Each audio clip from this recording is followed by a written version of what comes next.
Ясмин Кирилова ще играе в Арена Армеец и ще подгрява публиката за концерта на мегазвездата Дженифър Лопес. Поканата към Ясмин е отправена лично от Алфредо Торес. Момичето е едновременно акробатична и пластична според оценката на кубинския танцор. През тази година Ясмин се представи отлично на всички национални първенства и фестивали, а на международното ниво спечели световната титла в стил акроджим и Купа Русия на Световната танцова олимпиада в Москва. Как спряхте избора си на Ясмин Кирилова? Всъщност изборът не беше толкова мой, колкото на колегата Алфредо Торес. Наистина тази покана беше съвсем неочаквана както за мен, така и за нашата танцорка Ясмин Кирилова.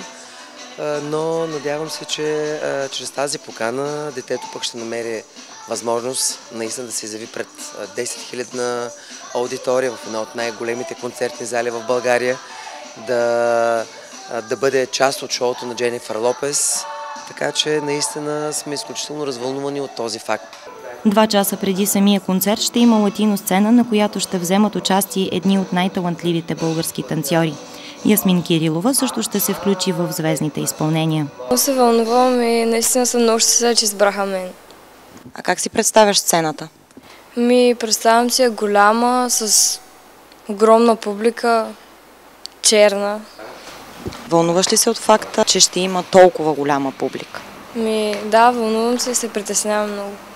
След като осъществи голямата си мечта да танцува на една сцена с Дженифър Лопес, сега Ясмин вече мечтая да излезе пред многохилядна публика заедно с Бейонсе.